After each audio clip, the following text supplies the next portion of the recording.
Technology may have been miseducated, but you do not have to be. Let's get started.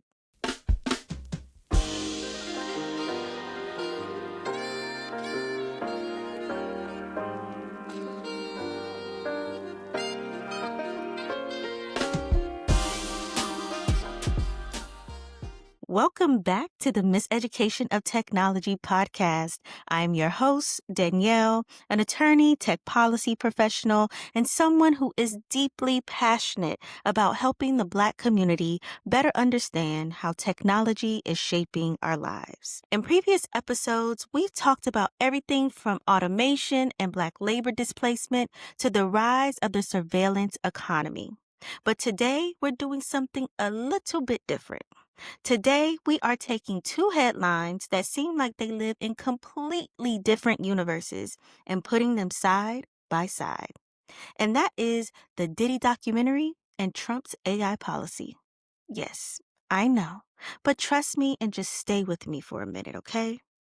But before I go any further, let me name something directly. I don't usually talk about celebrities or the music industry on this podcast. That's not our lane here. But every now and then, a cultural moment emerges that reveals something far bigger than entertainment. It reveals something about power, accountability, and the systems that shape our lives. And the Diddy documentary is one of those moments. Because sometimes harm becomes impossible to deny, not because it suddenly appears, but because the structures that hid it finally start to crack. What happened in that documentary wasn't the discovery of something new. It was the unraveling of something long known, long whispered, and long tolerated. It was a moment when private pain became public record, a moment when an entire ecosystem built to protect a powerful man, the assistants, the executives, the institutions, when that ecosystem began to collapse under the weight of its own silence. And the reason I'm bringing this here into a conversation about technology is because the pattern is the same. The mechanisms are different, the industry is different, but the architecture of power is familiar. And once I sat with that pattern, I realized the silence around Diddy's ecosystem isn't unique. It's a blueprint for how power behaves across institutions. The deeper I studied that ecosystem of silence, the more I found myself thinking about something that seems on the surface completely unrelated. And that's the Trump administration's emerging AI policy and the way this administration is going about it. Now, these two worlds, celebrity power and federal policy, seem very far apart. One is about myth-making and music empires. The other is about executive orders, regulatory power, and the future of artificial intelligence. But beneath the surface, they are telling the exact same story. They are telling what happens when powerful systems operate in the dark, when institutions look away, and when accountability becomes optional instead of essential. So today, we're going to walk through this connection in 4 parts. Number 1, what the Diddy documentary really reveals about power, silence, and institutional complicity. Number 2, how Trump's AI agenda restructures power around artificial intelligence and why it matters. Number 3, the deep parallels between these two systems. And as always on this podcast, number 4, we will ground our conversation in our anchor scripture, Hosea 4:6. My people are destroyed for lack of knowledge. If you've been with me for a while, you know that we usually talk about this verse as a call for our community to understand technology and how it works, how it harms, and how it can empower us. And that reading still matters. But today, we need to sit with the full context of that verse. It is a verse about institutional failure, not individual ignorance. And once you understand that, the connection to both the Diddy ecosystem and the Trump administration's emerging AI policy becomes clearer. It will reveal that when leaders fail to tell the truth, fail to protect people, or fail to act with integrity, harm doesn't just happen, it becomes inevitable. And that's the pattern we're tracing today. Now, let's go deeper. Part 1: The Diddy Ecosystem of Silence. The Diddy documentary matters not because it was sensational, but because it exposed something larger than one man's misconduct. It revealed a system, a coordinated architecture of power, access, fear, and silence that allowed harm to persist in plain sight. The documentary makes this very clear. Aides, executives, producers, friends, and security all operated inside a culture where Diddy's power wasn't just influential, it was organizing. People adjusted themselves around it. They understood what behavior was tolerated, what questions were off limits, and what consequences followed for anyone who disrupted the order. No memo was required. The institution itself taught the rules. And Cassie's story, for example, is one part of that picture, but not the whole. Multiple people describe patterns of intimidation, retaliation, and control that shape the entire environment. Careers rose or fell based on proximity and compliance. Staff recalled moments when something felt wrong, but intervention wasn't a real option. And across every account, the same through line emerged. The truth existed, but it had no safe pathway to surface. That's what makes this a system, not a collection of isolated incidents. It's a system in which boundaries were dictated by power, silence was incentivized, consequences were informal but unmistakable, and harm continued because the structure protected itself. In environments like this, abuse doesn't have to hide. It only has to be absorbed, normalized through repetition, rationalized through culture, and sustained by people who believe they have more to lose by telling the truth than by allowing harm to continue. This is institutional complicity. Harm that is not only interpersonal but infrastructural, maintained by a collective understanding of what will and will not be challenged. And over time, systems like this teach everyone inside the same lesson, that power defines reality and truth is whatever power permits. So what does this have to do with artificial intelligence? Well, everything. Part 2: Trump's AI Agenda and the Consolidation of Silence. In the Diddy ecosystem, the harm didn't persist because no one knew what was happening. It persisted because power determined what could be said, what would be acted on, and what would be ignored. Knowledge existed, but it had no institutional pathway to matter. That same dynamic is shaping federal artificial intelligence policy right now. At the national level, the United States still does not have a comprehensive law governing how AI systems are built, tested, or held accountable when they cause harm. In that vacuum, policy choices don't just guide technology. They decide whose knowledge counts, which risks are acknowledged, and which communities are left unprotected. Under the Trump administration, those choices have followed a clear pattern. Accelerate deployment, narrow oversight, and treat accountability as a threat rather than a duty. One of the administration's first actions was to dismantle the federal guardrails that had begun to address AI risk. The Biden-era executive orders had required safety testing for high-risk systems, directed agencies to assess algorithmic discrimination, and centered civil rights as a core concern of AI governance. Rescinding those directives didn't make the harm disappear. It just removed the obligation to confront it. That posture was formalized with the release of the AI Action Plan in July of 2025. The plan frames innovation, speed, and global competitiveness as the primary goals of AI policy, while treating bias mitigation, transparency, and accountability as regulatory friction. Agencies are instructed to roll back rules that might, quote unquote, impede deployment, but are given no replacement standards to prevent discriminatory outcomes. But this isn't neutrality, you guys. It's a decision to let harm remain structurally unaddressed. And the administration made that decision very explicit with the executive order on preventing woke AI in the federal government. Under the banner of truth seeking and ideological neutrality, the order directs agencies to avoid AI systems that incorporate frameworks like diversity, equity, or structural inequality. But there is no such thing as a bias-free algorithm.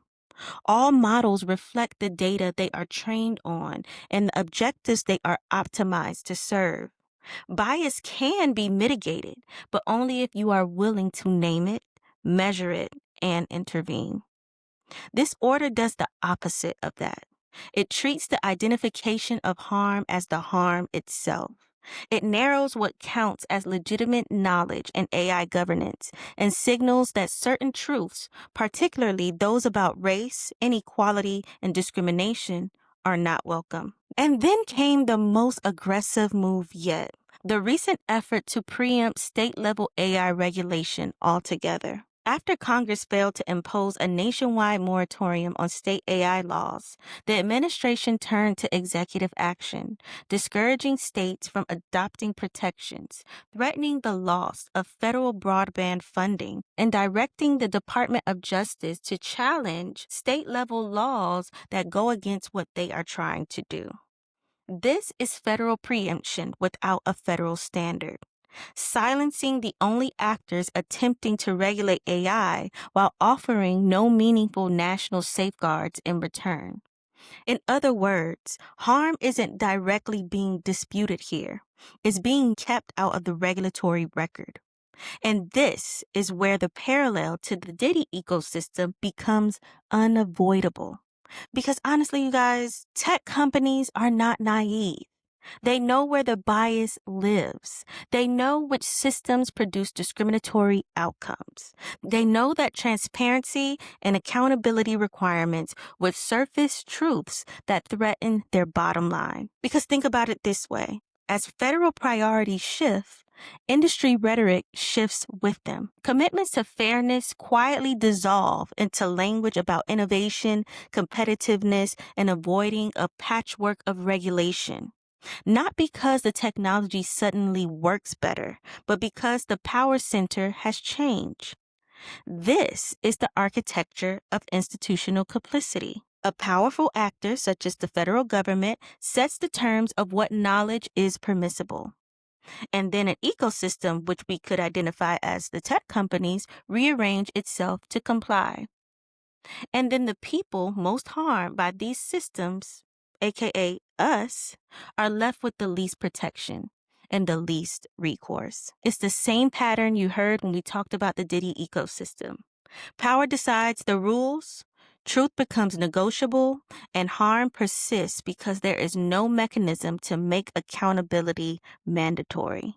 So if the Diddy case showed us a system where silence was structural and truth had no pathway, the Trump AI agenda shows us how that same dynamic plays out in federal policy, where oversight is delegitimized, transparency is discouraged, and the real consequences for communities are systematically ignored. Part 3. The parallel.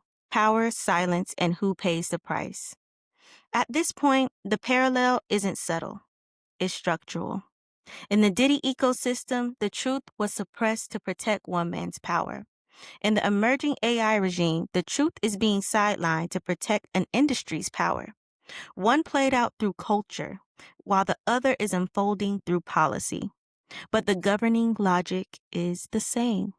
In both systems, harm is not an accident. In Diddy's case, that silence belonged to the people closest to him. The entertainment industry didn't merely surround Diddy. It organized itself around him. Now, let's look at federal AI policy.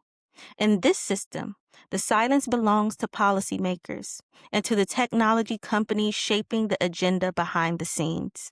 These companies are not confused about what AI does. They are not unaware of the risk.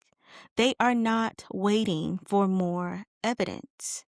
They are making a calculation. Just as entertainment executives once adjusted themselves to Diddy's preferences, the AI industry is adjusting itself to Trump's. The language changes, the priority shifts, the commitments to fairness have all disappeared. And again, not because the technology improved, but because the center of power changed. And just as Diddy's ecosystem suppressed knowledge to preserve one man's dominance, today's AI ecosystem suppresses knowledge to preserve corporate dominance.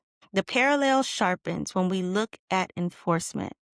In the entertainment world, people who challenged the illusion were punished. They were blacklisted, they were discredited, and they were silenced. And in AI policies, states attempting to protect their residents are punished, threatened with the loss of federal funding, sued for enforcing civil rights laws, and framed as obstacles to innovation. These are different tools, but they are the same outcome. So let's name the roles plainly. President Trump, in this analogy, occupies the position of Diddy, the central power defining what is permissible, what is inconvenient, and what must be ignored. The technology industry plays the role of the entertainment machine, an ecosystem that knows harm exists but reorganizes itself to protect access and profit. And the victims are the people living under these systems without knowledge, consent, or recourse. On this podcast, that means Black communities who are disproportionately subjected to biased algorithms, opaque decision making, and automated systems they are never allowed to question. What ties these worlds together is not scandal, is not celebrity, is not even ideology. It's governance by silence. In both systems, power doesn't need to deny harm. It simply needs to control whether harm is legible, whether it can be named, whether it can be acted on, and whether it ever becomes inconvenient enough to matter. This is how power protects itself. It decides what counts as truth. It decides which harms are real and which are dismissed as noise. It decides whose suffering is treated as collateral damage in the name of progress or innovation. And once that decision is made, everything else follows. The rules bend, the language shifts, the institutions rearrange themselves. Not because the facts change, but because the center of power did. That is why this comparison matters. Because when knowledge exists but is structurally suppressed, harm is no longer an accident. It becomes a design feature. And when systems are designed this way, whether in entertainment or technology, the outcome is always the same. Those with the least power carry the greatest risk, and those with the most power never have to account for the damage. So this isn't a story about Diddy, okay? This is not just a story about Trump or artificial intelligence. It's a story about what happens when power is allowed to operate without accountability, and when entire communities are denied the knowledge they need to protect themselves, and when institutions, whether Hollywood or Washington, D.C., choose to reject knowledge rather than confront it. They create conditions where harm becomes predictable, normalized, and easy to ignore. But here's the thing. In tech policy, that failure doesn't just stay theoretical. It becomes code, infrastructure, and automated decision making. Systems which Black communities are often the first to absorb the cost, with the fewest opportunities to challenge or reverse the damage. And if this pattern feels familiar, which is the suppression of knowledge, the protection of power, the normalization of harm, it's because it is. That dynamic didn't start with technology, and it didn't start with celebrity culture. It's something much older, and that's where we're going next. Part 4, Hosea 4:6, when leaders reject knowledge. Everything we've talked about so far brings us straight to the book of Hosea. Hosea 4:6 says, "My people are destroyed for lack of knowledge." But in the very next verses, God makes clear who is responsible for that destruction. It's not just the people, it's the leadership of the people. Because the priests knew the law, they understood the consequences, and they chose silence and to pursue their own selfish agenda anyway. In Hosea, God is condemning leaders who possess knowledge and rejected it, who refused to teach it, refused to apply it, and refused to intervene because doing so would cost them power. Their failure was not ignorance, but it was negligence. And that distinction matters here because in the Diddy ecosystem, knowledge existed. The harm was known, but the silence was a choice. And in today's AI policy landscape, the same thing is happening. Regulators know the algorithms produce bias. Executives know opaque systems cause discriminatory outcomes. Policymakers know that without rules, harm will fall hardest on those with the least power. Therefore, this is not an information gap. It is a governance decision. Hosea chapter 4, verses 7 through 10 warn what happens next. When leaders reject knowledge, the people suffer the consequences of choices they did not make and systems they cannot control. That is what makes this moment most dangerous. Because in technology, rejection of knowledge doesn't stay abstract. Again, it becomes infrastructure. It becomes automated systems that decide who gets flagged, who gets denied, who gets surveilled, and who gets ignored. In Black communities, again, we are the ones who are historically positioned closest to the harm and farthest from the levers of control. So when Hosea says destruction follows rejected knowledge, he is describing a pattern we recognize. And that is where this parallel fully closes. In the Diddy ecosystem, silence is held until it isn't. Private pain became public record. And an entire industry that had organized itself around protecting Diddy collapsed under the weight of what it refused to confront. And we should honestly take the collapse of the Diddy ecosystem as a warning, because if this trajectory in AI policy continues, if knowledge about harm keeps being dismissed or suppressed, the reckoning will come here too.